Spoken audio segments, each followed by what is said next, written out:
attendees. Who is Hello. here? Look. Okay, well, Karen's already joined us. Hi, Karen. And Philippa, another Philippa, yay! And a horsey Philippa at that. That's fantastic. And yeah, so people are starting to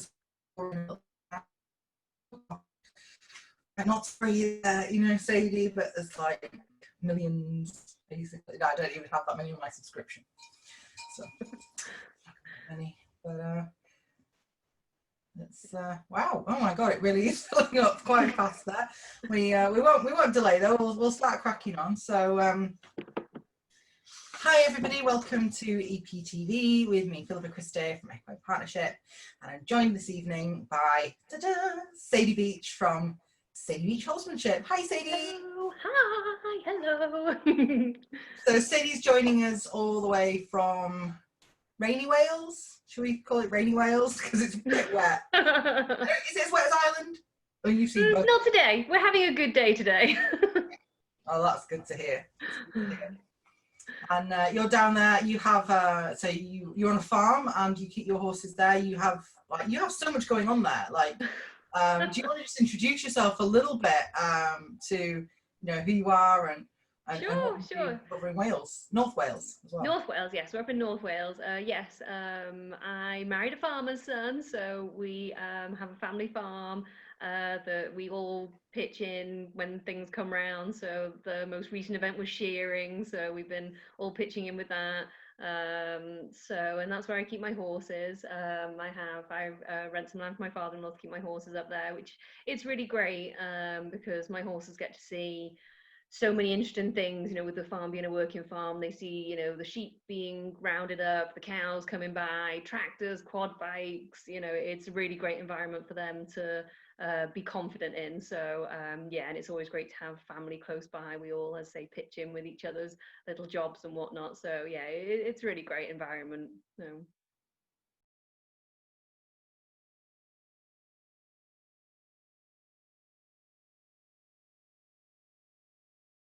Okay, I'm not quite sure what's going on, so everybody, I just apologise, but I might just zone out occasionally. I have no idea what's going on.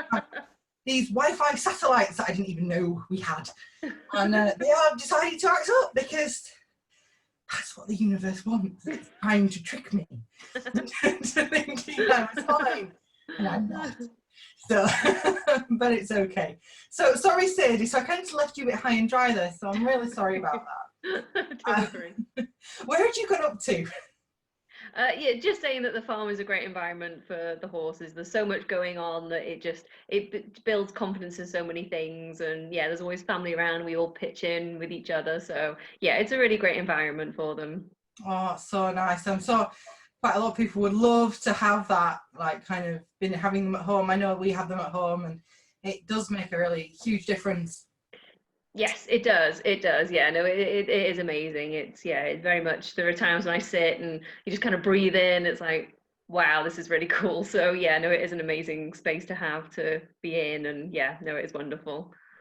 And we met last year. It feels like actually years ago because it just feels like we've known each other for years, really. It does, yeah, it does. When you keep saying that, it's like, it was only last year. It was a little bit like that when we met as well, I would say. Yeah, definitely. I think so, yeah. And so Sadie asked me to go down and do a bitless workshop at her farm, and it was really good. In fact, it was probably, I think, one of the busiest. We were packed, weren't we? Like, we couldn't have fit another person in the room. I don't think so. It was pretty mega, and it was such a hot day. It was like mega hot day packed in this quite small room with lots of glass windows. We're just roasting away, getting redder and redder and redder. And then we were like, and then you announced that we had like a 20-minute trek across the field. Nobody liked you at that point. That's the only thing with the farm. Everything's a little bit spread out. It's the most amazing scenery, and I've got loads of room, like, lovely big fields to do stuff in. But yeah, everything's so far away. Yeah, no, just one thing. For everybody who's watching tonight, anybody who's live, as we're going to talk away, so we're going to talk about Bridalist tonight. Obviously, we did say this is basically Bridalist with Sadie Beech. So this is more of just an intro so you can get to know a little bit about Sadie, and you can just kind of see the kind of nonsense relationship we really have. It's terrible. But we do. We get on really, really well, and hence all of the working together. It'd be pretty bad if we didn't have a good working relationship. But yeah. So I hear stirrings of people. So it's something about to break. That's the real question. But if you have a question for Sadie throughout, if you're interested in anything like bridleless, bitless. Sadie does both of those, as well as tackless. She just does everything, really. We're going to show you a little introduction video to a bridalist in a minute. But if you do have any questions for Sadie, there's a chat box in here and a question and answers or a chat.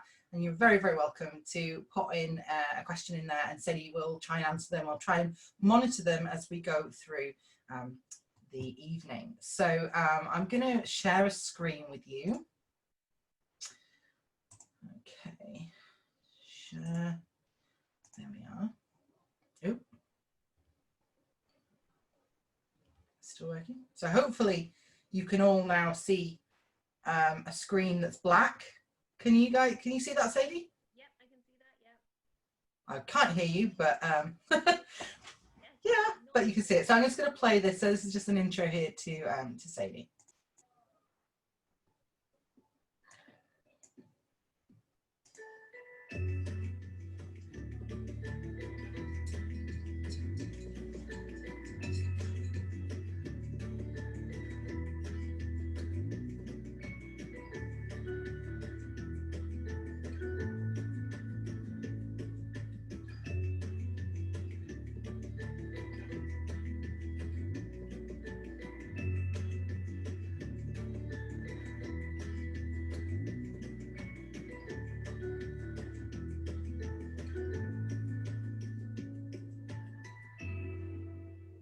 Oh. Right, I'm going to stop sharing and come back. So can you say something so I can see if I can hear you again? I can hear you. You're really quiet for some bizarre reason. That's completely unlike you. So I'm so mean. I'm so mean. I am. But yeah, I can only just hear you just around about, so I might have to do a little bit there. So well, I don't think what people might even be able to appreciate is in a lot of those videos you're in a massive open field. Yes, this is something that I've always wanted to challenge myself to do. It's one of those things that, when you're starting out, working in a smaller environment, somewhere like a school or a little round pen, just keeps things on the safe side. When things start to go a little wrong. But for me on the farm, I've been blessed with these huge fields that I can use. And my father-in-law is very generous and lets me, use whichever field I fancy. So I try and make the most of that, basically. And I think it just shows kind of, how much work and effort has gone into it when big open 20-acre field and we're calmly bridleless jumping or cantering and the connections there. It's a great showcase kind of thing, but it's something that I challenge myself to do. Yeah. Oh well, you do such a great job of it, and I think especially with the bridleless, I've seen examples of bridleless that I just kind of thought, wow, like pictures and videos sometimes. But then when I've actually got to know what kind of really goes on behind the scenes for bridleless, it can be like, all right, okay, some people can show you quite easily a nice little snapshot in an arena and make something look quite good. And then actually when the camera's not there, what you don't see is you see horses that go out of control, and you see horses that start to, show behaviors that show there's no control they want, So and sometimes you can hear people riding bridleless and it doesn't go right, as well. So I think, it really does show us there's an awful lot of training that goes into the bridleless riding. To make something that looks so simple is often the most difficult. Yeah, absolutely. And as I say, it's using an arena or a small round pen is helpful when you're starting out. You want to be safe with it as much as possible, so if things don't go to plan, then you're in a nice enclosed space.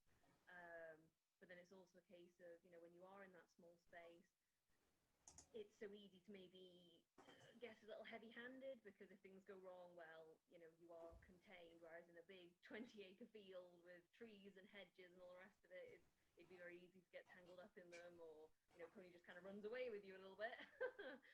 Yeah. So it kind of really keeps you connected. Tries, you have to be as light with your communication. If things start to not maybe go to plan, okay, let's stop and regather. Oh, Sadie, sorry, I'm just going to stop you. I'm really sorry to stop you there. I thought it was my volume on my computer. Everybody else is saying that we can barely hear you. So I thought it was just me, but clearly we might be. Could you just possibly turn up your volume maybe just be a bit closer to your microphone, or? Can you hear me a little better now? Does that work? No, do you want to just turn off your mic and turn it back on again? I don't know if you can do that in your settings. Sorry guys, we're just going to have a look. Thank you everybody for raising that, because you weren't very quiet at the start. It just seemed to have. I'm not the computer whiz, I'm sorry. How's that? Can you hear me better? Is that any better? No, I'm just wondering. I don't know if it's. I'm just going to try and do a screenshot. I'm just going to share the screen and just see if that makes any difference. Share. Okay, and then I'm going to stop share. Okay. Okay. Hello. No, you're still really quiet. Oh, Ah. no. I don't know what to do. And there's not an awful lot we can do about that at the moment. Can everybody turn up your speakers a little bit? Sorry about that, guys. Can you hear if you just turn up your speakers a little bit more? Or Sadie, if you want to, do you want to go out and come back in again and see if that makes a difference for you? I can do. So we'll just wait a couple of seconds, guys, then while Sadie goes out and comes back in. Okay, is that any better? Hello, Yes. hello, testing 1, 2, 3. Yeah, that is loads better. Is that everybody? Is everybody else finding that a little bit better as well? If you could just pop up on the chat and tell us, much better. Yeah. So clearly we just had a little bit of a malfunction there. Sorry, guys. No, that's fine. No, I kind of bring up about the Bridalist training because I personally I've started to do a little bit of Bridalist. Certainly the last year with Teddy, what I would do is I would take my McCarthy rein, because I ride with a Bosel. I have my McCarthy rein, which is like your lead rein, essentially it ties to your saddle. Yeah. And I would tie that around, and I'd use that very loosely. I'd be able to leave the reins on the horn, and then I could just kind of practice a bit of steering. And I thought I was pretty good with the reins, and then it was like, okay, maybe my seat and my legs could be doing more. It was a really good tell for me that I needed to do more. Absolutely, yeah, that is the biggest thing. When you put down those reins and you aim not to use them, yeah, all of a sudden it's like, oh, there's, yeah, it really gives you a really clear indication of where things are at. It's like how much connection your horse has to your other aids other than your reins. So yeah, but again, it's a great thing to do in a nice enclosed area where it's nice and safe. So if things don't quite go to plan, or maybe the connection isn't as strong as you think, then you're safe. And we'd love to hear from you guys if you have ridden Bridalist, or have you tried Bridalist? Do you already ride Bridalist? Are you thinking about it but you're not quite sure and you've got a question about it? Maybe you're just not sure what the whole thing's about as well. So again, you're very welcome to ask questions. I'm sure Sadie will be delighted to hear from you.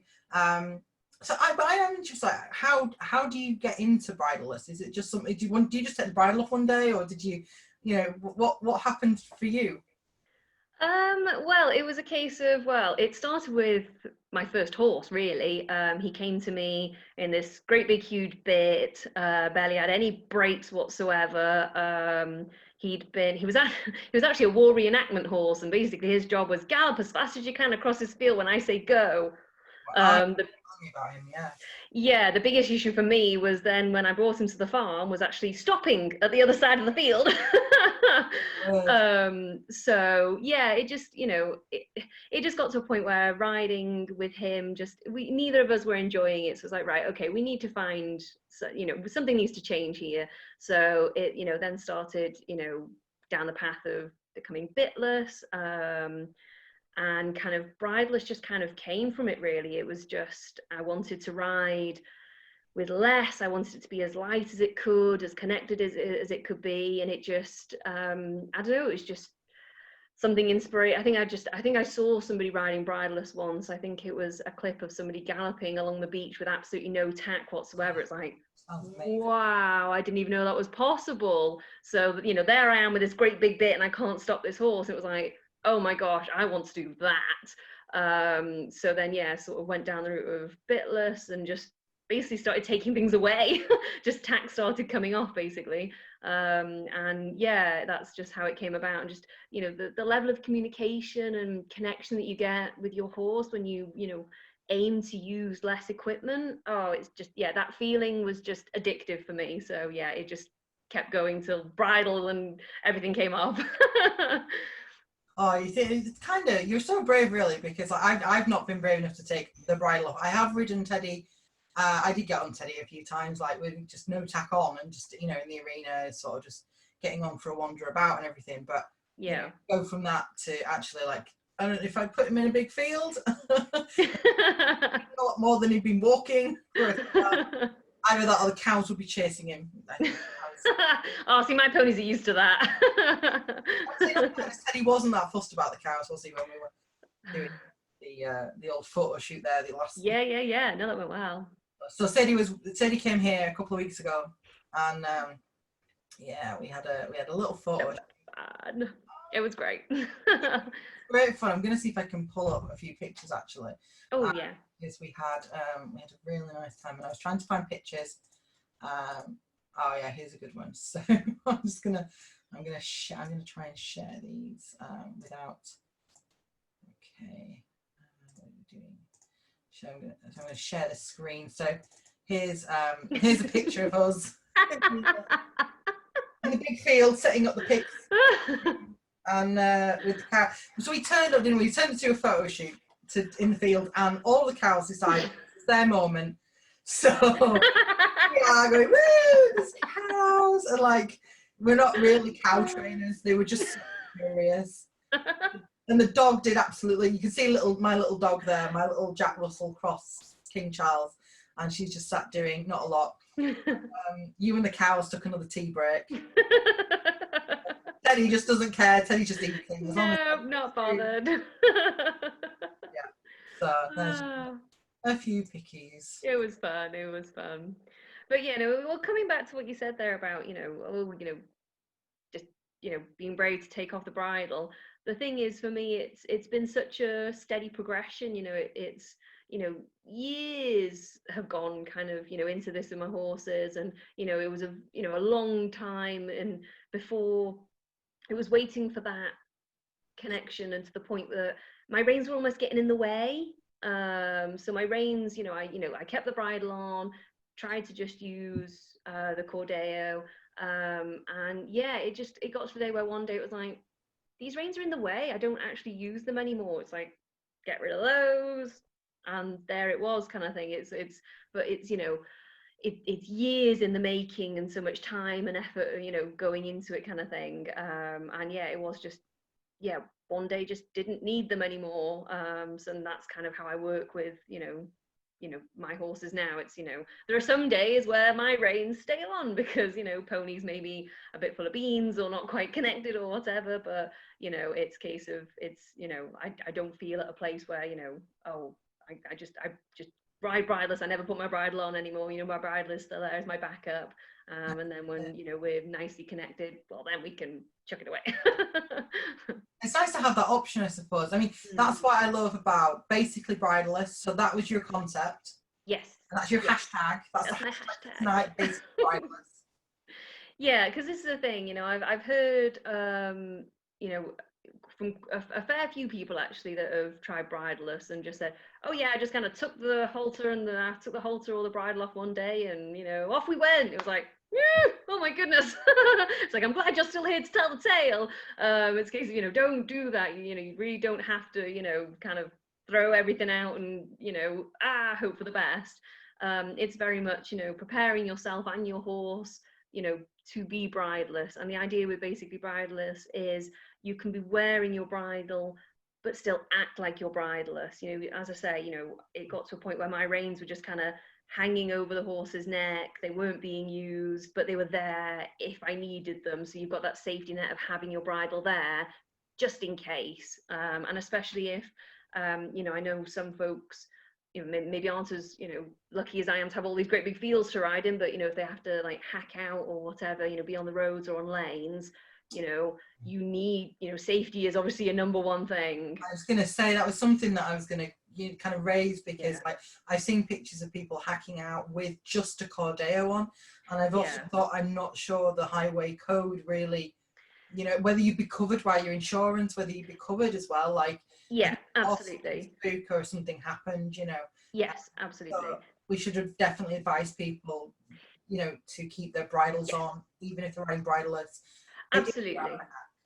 Oh no, I absolutely would. And you know, it's, I'd say, it's still not to say you can't work on your aids with your cordeo. I say you just pretend your reins aren't there, but they are there as a just in case. And there is, you know, the issue of, you know, the legality of it, of insurance and whatnot being covered. If you are going out on the road, you need to wear a bridle. And it is also a case of, you know, you never know what is going to happen when you're hacking out. This is where, you know, I've heard people say to me, you know, oh, we just hack out. It's like, hacking out is really quite challenging. You don't know what you're going to come across. You never know what is going to come around that corner on the road. 2 days are the same, are they? You know. Absolutely. So you really never know. And of course, you know, some people have had their horses for years, and you know they've got a really solid foundation together. But you know, as I say, hacking out, you just never know what's coming. So it's you know, safety has to be number one with everything. And an important one to bring up. I mean, obviously we're talking about bitless to bridleless, but you don't have to be bitless to go bridleless. You can be riding in a bit and go bridleless. Absolutely, yeah, absolutely. That was just kind of where, you know, my horsemanship journey took me. But it's not to say that, you know, you can't go from bitted to bridleless, not at all, no. I say that the point I was trying to make when it came to going bitless was, for me, you know, my horse came in I mean, it was a really, you know, now with the knowledge I have now, it was a severe bit that he arrived in, you know, so it just highlights to me just where he really was at, you know, the fact that he had 0 breaks with that severe a bit in, you know. So it's just something for me that, you know, it just highlights a point to me just how lacking in breaks we were, you know. But no, absolutely not. You can go from bitted to bridleless just as easily as from bitless to bridleless. So yeah, no. And it kind of leads in a little bit to just to bring up as well, like for people who want to go bridleless, whether they're bitted or bitless. So one of the things, the collaborative work we've been doing is our new book, which is Bitless and Bridalist. Mm-hmm. And so the two of us teamed up with an illustrator, Sadie Beech, and another trainer, Naomi Tavian. She's based in Italy, and she's editing. And so, you know, but we've put this together for people who want to learn about so bridle anatomy, and also cordeo, you know, anatomy in terms of when you're using the cordeo, what's underneath there, what are you going to come in contact with. You've worked with an equine therapist as well. I'm working with an equine therapist at the moment as well on some other work. So what we do generally tend to touch base with a lot with the science, and you know, and also looking at the different types of cordeos out there, because there are. I couldn't believe when you sent over all of the different cordeos to go in the book. I was shocked. I did not realise there were that many out there.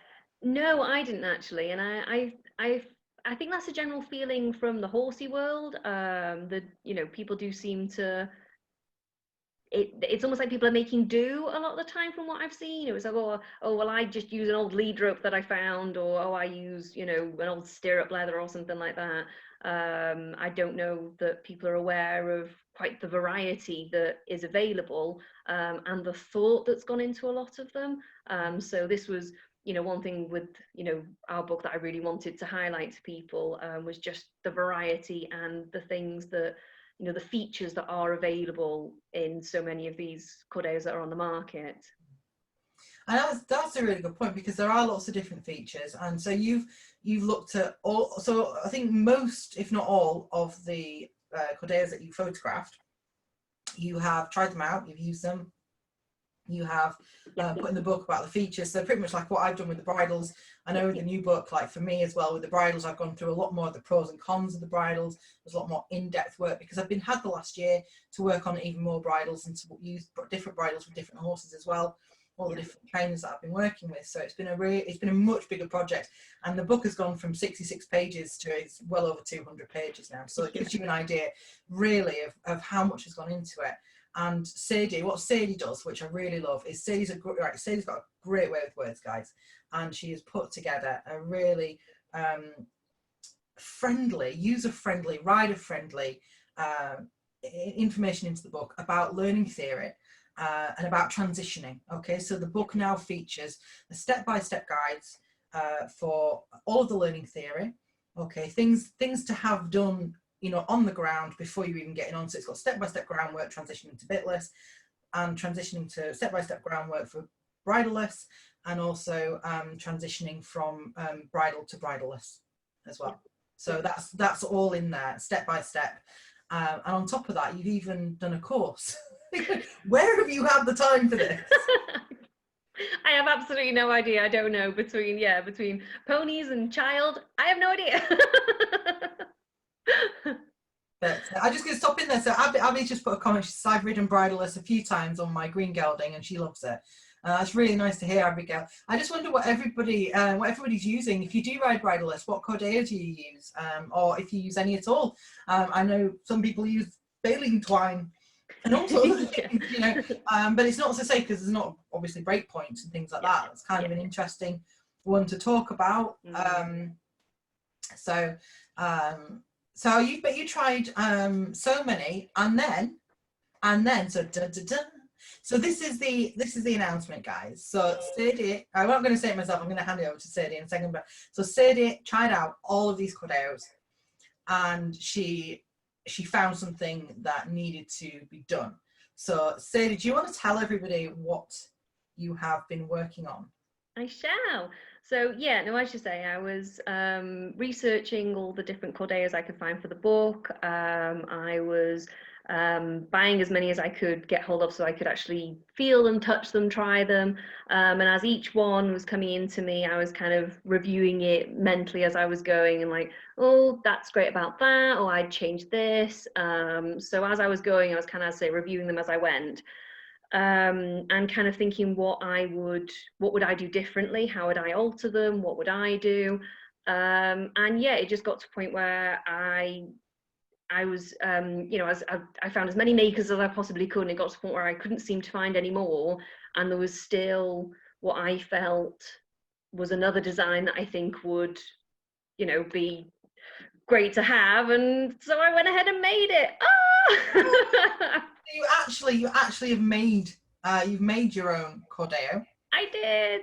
The SB cordeo, and we have. So I'm going to share. I'm just going to bring it up on screen now. I do have it. Or I did have it a minute ago. She says. So I'm just going to bring up on screen in a second now, so we can exclusively reveal new cordeo, which is. I don't know what I just did there. You are sharing, yeah. So I can. That's you. Yeah. So this is the SB cordeo. So we've got a few pictures of it there in different colours, and so this is just the rope element side of it. Yep. And that's Flicker, your pony Flicker there wearing hers. That's it. You just take photos of your horse 24/7, don't you? Yeah. So here's a nice close-up of it. And I have one here as well, guys. So I actually have my own here that Sadie has made me for Equine Partnership, which is the green one that you saw earlier. And yeah, one of the details that was missing. So you were talking about this break point. What happened for you to kind of come up with this idea of this design? Well, as I was getting cordeos sent, you know, coming through to me, I really liked the, you know, quite, you know, a fair few of them came to me with breaking points in them, but so many of them, you would either have to send them away to then be repaired, or that was the biggest thing. It was a case of, you know, so many of them, if it broke, you'd have to send it away to be fixed. Basically, there was like, you know, a piece of leather strapping in there that would snap. Or, you know, something would come apart basically. So for me, it was like, well, you know, then I'd be without my cordeo. How much is it going to cost for me to actually have it fixed? So I thought, you know, there must be a way of creating a breaking point for safety purposes that can easily be put back together for the person themselves. And with the added bonus here, as you said, with all the different lovely different coloured, you know, chest sections that can be added in. Sections, they are so nice, guys, and you can have these are made to measure, aren't they, as well? Yes, I've been making different sizes. I can make them to measure. I've been making them in 1-inch increments, but yes, you know, you can send me the measurements following the measuring guide that I put together and have it fit your horse perfectly. And the measure and everything and all the information of this as well will be obviously in the book. So we actually tried this out, so I'm going to just try it out and kind of show you guys like how this works. So I'm probably going to break some of my stuff here, and but if I put too much weight on there, I mean, you would have to put an awful, we're talking like if something got caught, like, yeah, but, I mean, everything's still intact, and I can just put it back together, and it's back, and it's fine again now, you know, and I can go back and ride my horse. So that's it. And that's genius, really, because like you say, I mean, I didn't realize that I have quite a few cordeos here, and I didn't realize I'd have to send them away to be fixed. Like that's it. You know, when you actually start to really look at the breaking points in them, you know, you think, oh right, okay, well that's great, that will snap if, you know, something happened, my horse got caught. But then it's like, well, oh actually, hang on, well, once that did snap, I couldn't put that back together, so how would I actually use my cordeo again? So with, you know, with the design for the SB, it was trying to make it as simple and easy as possible for there to be a safety feature, you know, a breaking point if something got caught, but then also make it as simple as possible for, you know, the rider themselves to put it back together. And it's also the kind of added bonus with it is it acts as a measure for your aids. So, you know, you're riding a horse on the cordeo, things are going well, things maybe, you know, you're trying to work on something, and then it pops open when you're using it. It kind of gives you a little bit of, you know, real-time feedback of, will we maybe using too heavier aids there? Because for me, the idea of bridleless riding is everything gets lighter.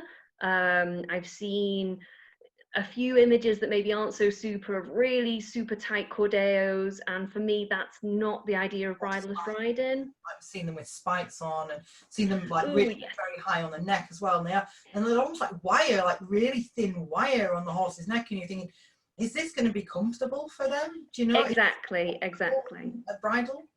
Yes, and this is something that I really highlighted in the book. I worked with a fabulous lady who supported the anatomy side of things, of where the cordeo should be placed and where it should be used, and yeah, just highlighting just how close to the surface some delicate structures really are. So yeah, this is kind of the idea with using the paracord for the chest section. It's nice and soft actually, and I like how flexible it is. Like, yes, exactly. You know, and I know you said that you braid them in such a way that you're not looking for them to be solid, you're looking for them to have that flexibility, which is, it has that feel. It's not completely like floppy, it has a feel on it. Yeah, that's it. It's just nice. And then like for the rider, I've got the biothane, so it's vegan friendly. Yeah. And you know, you can buy the biothane piece here, and you could actually get different colors, and you know, yeah, that's it. Not for the matchy team. That's it, exactly. Somebody's mentioned that they've seen the spike one. So Abigail's mentioned the spike one. It looks disturbing. I've seen pictures. Yeah, me too, Abigail. I totally agree with you. Yeah. We've had a question come through on the chat. Okay. Which says, it actually says, not really a question, but for hacking, I use a handmade rope halter with vaquero reins that serves as both a neck rope and a bitless bridle. So that's so that's a good idea as well, that people can do that. I suppose it's just a case of when you're tying the reins, like you say about break points and things as well, if that got caught, and so I mean, it's not too likely, but I have had things, I've been caught on trees, I've been caught on gates, I've had things. I was only riding, we were hacking out yesterday, and my stirrup got caught in Flicker's tail. I was like, oh dear. My stirrup got caught in Flicker's tail, and poor Flicker was getting pulled down the road by my stirrup, and it's just like, you know, the break point was poor Flicker's tail, but it was only a few strands now, people. You don't need to write to the RSPCA. She was absolutely fine, you know, like she didn't even jump really, but you know, it is that, you know, what if, and I think so. I think it's a good idea. I think because bridles have break points. Yes, exactly. Yeah. Yeah. And And stirrups that's it. have break points as well. You know, you're meant to have Yeah. like either a safety stirrup or an open bar. So Yeah. Yeah. I think it's sensible that the cordeo needs a break point too. So, you know, well done. Absolutely, yeah. But Well, especially because competitive. it's so low down on the neck, it's such, it's the widest part of the neck. If there's no breaking point there, it's not going to be easy just to slip over the horse's head. It could really cause an awful lot of damage, and I just think it's just not worth it, especially I think maybe that's one of the things with me riding around the farm. I go through under trees, through bushes, down, little lanes to get to other fields on the farm and whatnot. There's so many things, as you say, when you were hacking out with the trees and whatnot, you can so easily get caught on things. And also, worst case scenario, if you come off, your horse bolts, ends up caught on something, you're nowhere near it that you could help in any way. It's just, yeah, just for me, safety is number one. So yeah, just to have that in there was a really big, a big priority for me. And as I say, coupled with the bonus of it being, when you're riding using just the cordeo, and you're finding, oh, I'm using it and it's popping open, it's like, maybe reassess how much pressure you're having to use through the cordeo to get the response that you're looking for from your horse. I like that. I like the fact you can't cause harm with it because it's just not going to let you Yeah. put that much pressure on to cause harm. Absolutely. So one of the things you're looking at doing as well is weight testing this. So Yes, we are. Yeah. But I mean, these ones are, so these are available in the SB Cordeo Facebook page that's just gone live. Just gone live, people. So you can have a look on that. And so how much are the cordeos? For a full chest strap with the handle, including postage, is £50. Oh, that's not bad. And you can add extra pieces. Yeah, absolutely. You can add an extra. As I say, you can buy the items separately. So if you fancy, a cordeo and an extra chest strap for, like you say, a bit of a matchy, then you can do that, no problem at all. So yeah, I wanted to keep it, at a reasonable price that, it's not something that, puts it out of reach kind of thing. I wanted it to be something that, is accessible to most. Somebody else put here, so as cordeo I use an old lead rope or one like a big ring. Don't know who is the manufacturer. For hacking out either a rope halter or Fairfield bitless bridle. I've not seen I didn't know Fairfield bitless bridle. That one. Does that ring a bell with you? I can't remember the Fairfield. That doesn't ring a bell, no. I'll be interested. Thank you for raising that one, Hannah. I'm going to look into the Fairfield bitless bridle. That might before it goes to print there. And that is one of the things I think for us with getting the book done. One of the things that actually stopped the progress a little bit was you were meant to be flying out much earlier when you to come, and I was meant to be in Wales in May, and we were meant to be doing the photo shoot in May in Wales, and then it transpired. And now my country's rules are different to Wales, so at the time I was told I couldn't leave Ireland, so Sadie had to fly here. So the book just got put back 6 months essentially. Yeah, I didn't know, because it's just with the front cover and everything, and then getting it to the proofreader.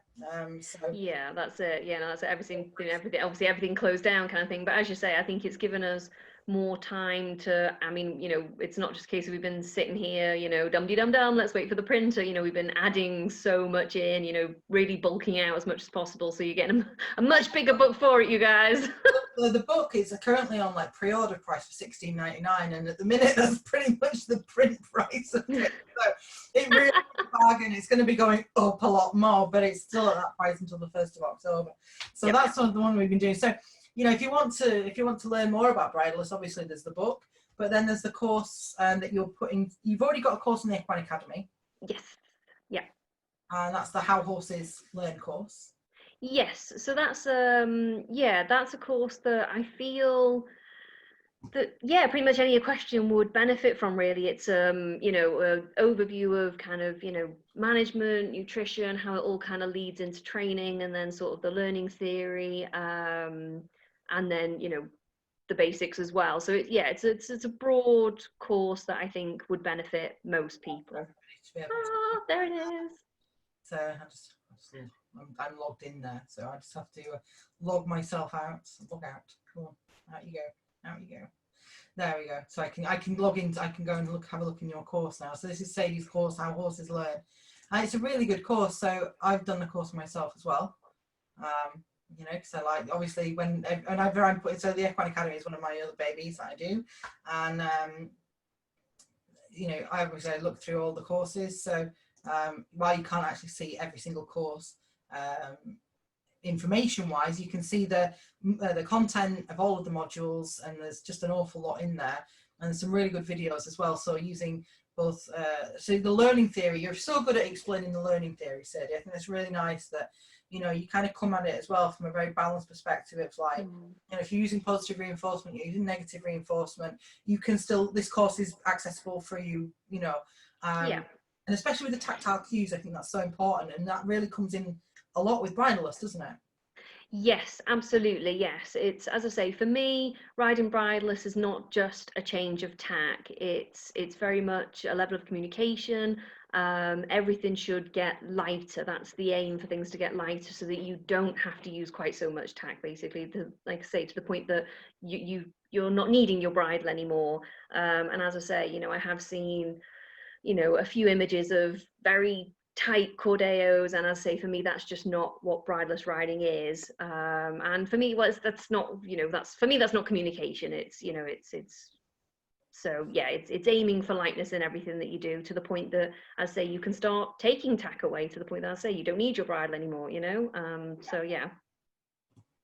Oh, that's no. It's good to have that training aspect, because I think, like you say, it's good to have the training, and to also be able to know what's out there to make an informed decision on that. Someone just sent me a link. So Abigail, Hannah just sent me a link there to the Fairfield bridle. So that's really interesting. Thank you very much for that, Hannah. And I'm really interested to go and have a look at that. I might get in touch with them and see if they want to do a bridle review, because one of the other things that Sadie's new. So we also do Barefoot Horse magazine. I don't know if you subscribe to this one. It's a really, really good mag. Okay, guys, and Sadie and I. So I've been reviewing and in the Barefoot mag for quite a while now. But so Sadie's just joined our review panel in the bridal reviews, and so she just submitted her review for the Ephora leather bosal, which she's going in the next episode, issue. But then after that, you're actually going to be reviewing the cordeos in here, aren't you? Yes, yeah. So in the book, I've tried to just kind of, you know, go through the features, be very factual with it. But the idea with the reviews is I'll actually use the cordeos with my horses, and kind of tell you how I got on with them, basically, what I kind of feel about them, what maybe I like, what maybe I don't like so much, and just give an idea of, you know, how my guys responded to them, and just give you my thoughts on each one. Yeah. Has anyone got any questions for Sadie about, in terms of Bridalist? Is there something you'd like to know? I mean, Sadie's here with all this like kind of experience and mammoth knowledge on it, because you started doing equagility as well, haven't you? You just credited. In fact, we should mention that you are an accredited trainer with International Horse Agility. I am, yes. It's something that I've played with my guys for years. Around the farm, you find all sorts of fun and exciting obstacles to play with. So I've been doing that for quite some time. And then, I can't think exactly when it was, but sometime this summer, yes, I actually worked my way through auditions with Vanessa B. And yes, I'm now, an accredited trainer with the Agility Club, which is so exciting. It's so cool to be accredited with them when I've been playing with these obstacles, and it's very cool. One of the categories for their online competitions is equagility, which it follows the concept of basically bridleless. You can keep your bridle on, but the aim is to use your cordeo. It starts at very simple obstacles, very simple tasks, and then builds in difficulty. So it's a lot of fun, and there's a great community there as well. You can support each other and share your videos and whatnot. So it's really great. It's a great community. I just joined it myself in terms of, so I'm working my way, I'm only on my level 1 now, because we just not had, time is of the essence, you know. But we just done our level 1, but we just went in for a couple of competitions and our starter levels, and Teddy and Beth both won theirs, which was really nice. Yay! Got her first ever rosette, and it was a red one, which was really wonderful. I'm sure she was thrilled. She was more happy about the carrots, guys. You know? I like the rosette. She liked the carrots. No, I mean, I'd like to work my way up to the equagility. I think it'd be really nice. So if anybody is looking at doing bridleless as well, you're thinking, I want to get into, a community and I want to have something to do, it's a really great way to test your bridleless skills. Definitely, yeah. Especially if you just want to work in a small arena, a safe space, it takes away the boredom of just going around in circles. Absolutely, it does, yeah. And you get individual feedback as well. You get scores on each of your obstacles, so you can see, where you're doing well, maybe where you need a little bit of work. Vanessa gives you comments and feedback of where you can, improve or something to work on. So it's really, and as it's done in a really friendly way. So yeah, it's something really fun to do. When I have a free moment, I take part in them myself. I say time is of the essence. But yeah, it's a great way to kind of take part, be a part of the community and get a little bit of feedback to keep you progressing as well. And have you got any sort of tips for people if they're going to go bridleless? What would be your biggest sort of bit of advice be? Quite honestly, we've covered it. It is a case of, don't feel you have to take the bridle off to be riding bridleless, as the amount of like you mentioned earlier, saying of feeling, feeling brave to ride bridleless, you really don't have to be. Keep your bridle on, start in a small space. But also, I suppose my other tip would be to start from the ground as well. If your aids are heavy on the ground, then they're going to be heavy when you're riding. So all the aids that you're going to use once you're riding, you can teach on the ground.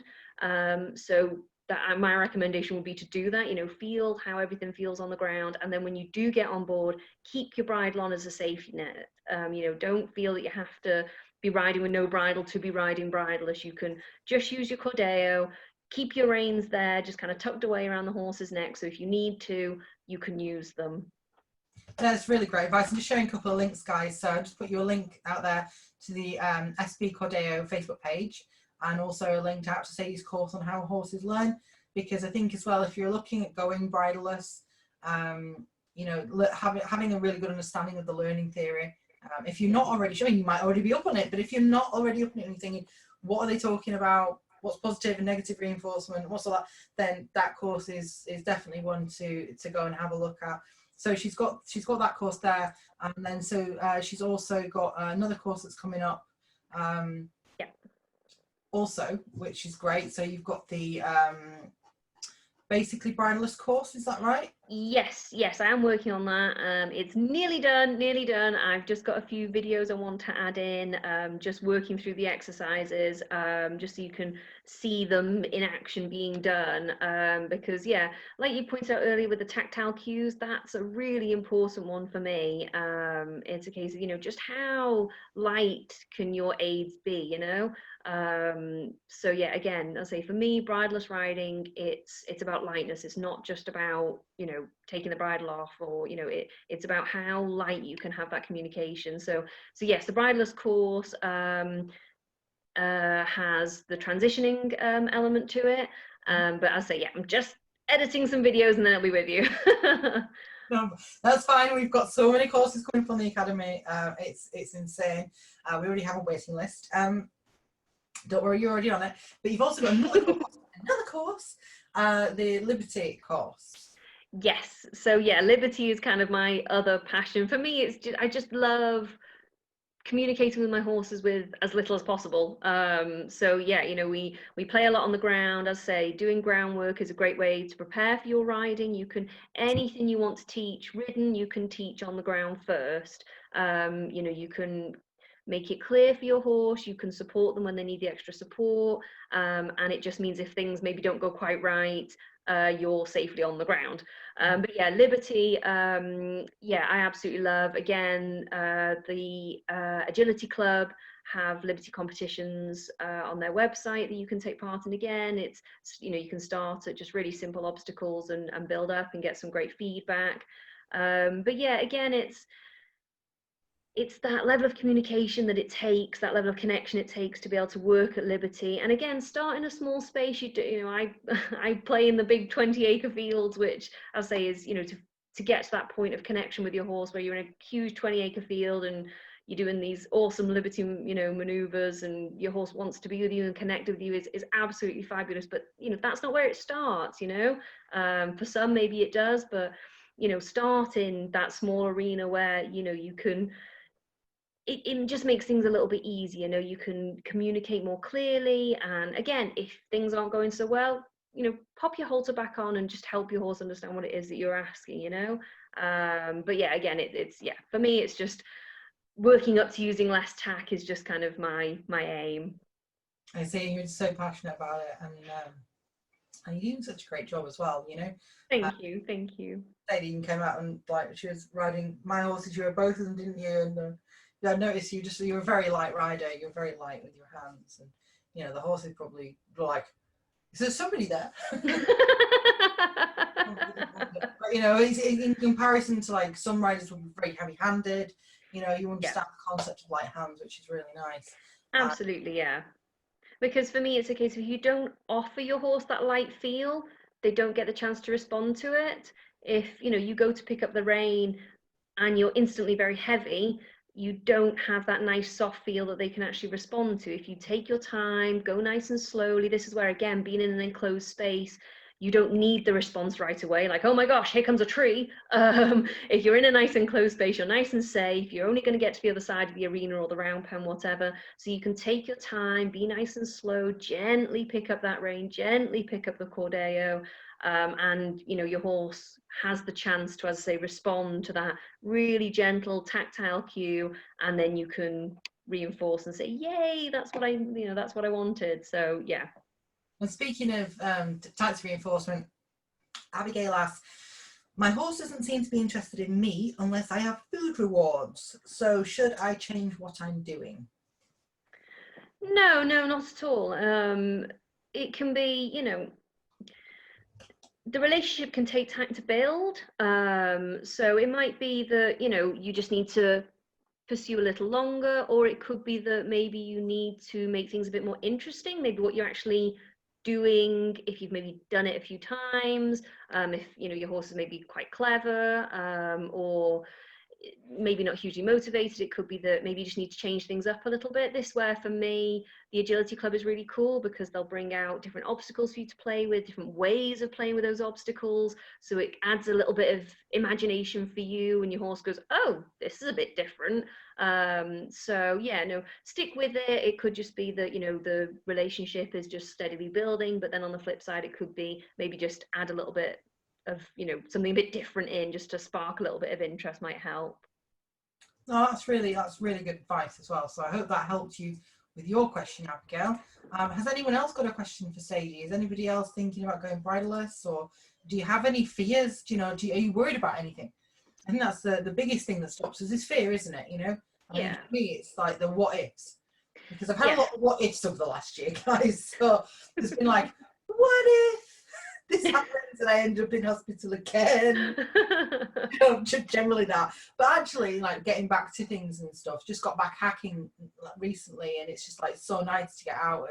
And the more you do something, the lower your fear, the more your fear goes down. You feel like so if you do feel worried about it, I think, like you keep saying, going slowly, take it step by step. Yes. Because if you're worried about it, just stay where you are. Don't put because if you push yourself out of your comfort zone, there is a danger there that you're not going to enjoy it. And yeah, absolutely. And I mean, at the end of the day, surely we all spend time with our horses because we enjoy it. We want to enjoy it. You want your horse to enjoy your time together. So yeah, I think if fear is something that people feel is holding them back, then yeah, take it slowly. It's not a case of, as I say, you don't have to whip the bridle off and be cantering bridleless across a field within a week. Take your time with it, and as I say, work on the really little things. It's the little things that will build up to that cool cantering across the field kind of thing. And as I say, again, this is where with the agility club, with all the obstacles they have, they concentrate on the little things that you can work on. Then they start at a low level, so very basic tasks. So yeah, just pace yourself. Don't be in a rush with it. Don't rush yourself. Don't rush your horse. Just take your time, and yeah, enjoy it. If you're not enjoying it, then what's the point? So yeah, make sure that you and your horse are enjoying it. Just throwing up some links there, guys. There's a couple of links. One to the Bitless and Bridalist group. So Sadie and I both admin on these groups, and also there's the basically Bridalist group. Yeah. I don't know if I'm admin on that. I think that's your group. But, I can add you in. I do also have, there's my horse agility group, horse agility friends and support. So we just, we share obstacles that we're playing with, what should I do with this obstacle, or oh, we're working on this month, how do I do this, or whatever. So it's just a fun, friendly group to come and have a little, have a chat about things, voice any concerns with any obstacles, or what should I be doing, or so yeah, again, if you're specifically wanting something with the equagility, or all the online stuff, or the liberty, you can come and chat, and there's lots of friendly people on there. I'm obviously on there too, so I put up a link for you there. Well, guys, that's like all we've got time. Oh, we've just got one more question. What happens there? Okay, so how do I stop my horse from grazing without anything on his face? He's learned that he can get his head down sometimes, even in a bitless bridle. Okay. Well, I suppose that there's quite a few things you could talk about with that, really. I suppose there's a management side of things, of does the horse have access to grass generally. It's if horses are maybe on restricted grazing, or on maybe even a track system, sometimes when they then are on grass, it's like, oh my gosh, grass. But again, that's something you could work on from the ground as well. I have a voice cue where I can I allow my horse to graze at certain times, but then I will ask them to not graze at other times. But you can, that's something that you could teach on the ground. And again, if you're finding you have an issue when you still have your bridle on, then that issue is still going to be there when you take your bridle off. I know that sounds really simple, but it's a case of, don't run before you can walk, kind of thing. So if you're finding you're having issues when you still have your bridle on, you need to fix the issue there, because it's not going to get any better when you take the bridle off.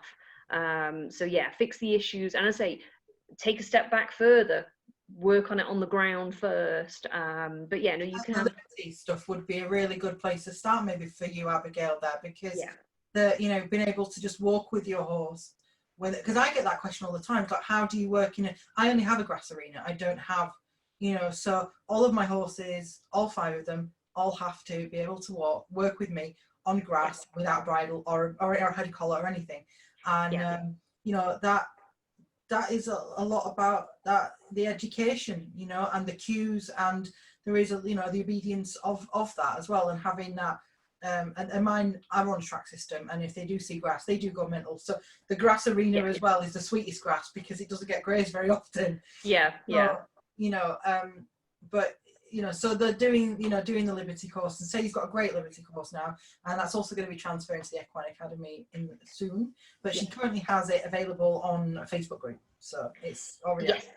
Yes, not quite as sophisticated a platform as Philippa's fabulous EA, but yes, no, I will be putting that on the Equine Academy too, so it'll be all nicely presented and be fully assessed as well. So yes, that will be available through the EA, hopefully very soon. Just to give the Equine Academy a little mention here, because we do have, now Sadie probably gonna, she doesn't know it yet, she's going to be joining us for this anyway, because she just gets roped into everything. Have time for her life, because she's just constantly being interviewed by people. We have events. Where is the events? There we are. I've forgotten how to use the internet. So we have the holistic hoof care on the 24th of September. Okay, these are both free events, by the way, guys. So if you go to the Equine Academy Facebook page, there's 2 events there. There's the Equine Academy Open Night, which is on the 24th, which is joined by Lara Spatelli. She's a trimmer, and she's talking to us about holistic hoof care and what you can do as a rider. And then on October the 7th, we're going to be having a coffee morning. So this is the first one, and it's Wednesday morning at 10 a.m. and it's no hoof, no horse. And it's not just talking about hoof care per se, but it's talking about training to do with hoof care, management to do with hoof care, diet to do with hoof care. So there's all of those sort of things. It's not just talking about one aspect of the hoof, it's looking at like the holistic approach to the hoof. So no hoof, no horse. And they're 2 free events that you might be interested in, and Sadie will probably be at least at one of them. Even though she's not a trimmer herself, she would have she will be able to talk a little bit about training for hoof care. I'm sure we'll rope you into it anyways. Doesn't sound like I have a choice.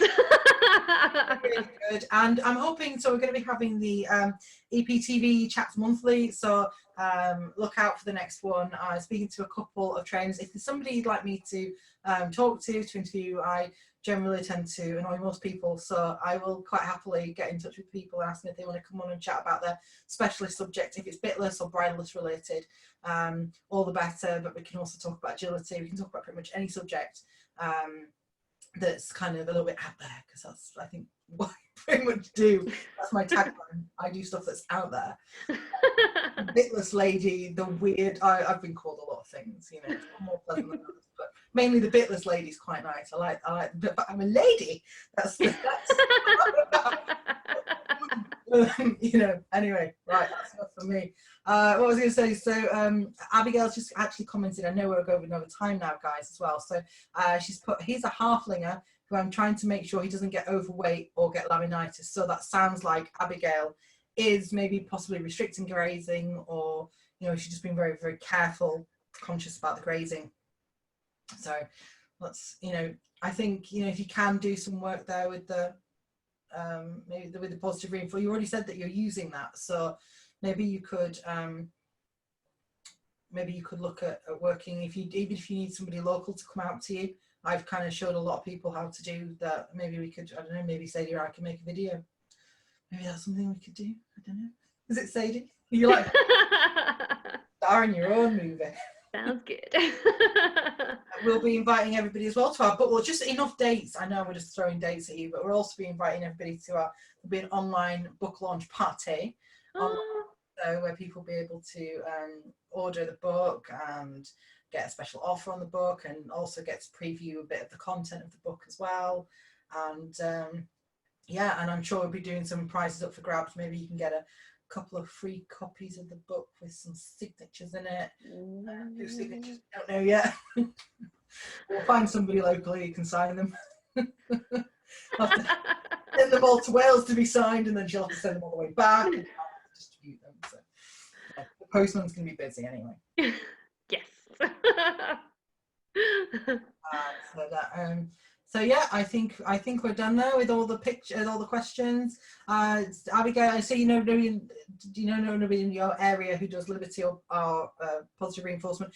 If you message me at Equine Partnership on the page, I will endeavour to get back to you and let you know who's in your area, because I know a lot of pretty much all, or if not certain, pretty much all of the trainers for positive reinforcement in the UK and Ireland anyway. If you're outside of that area, I can refer you to a couple of really good groups. So anyway, that's all we've got time for tonight. So thanks very much, Sadie.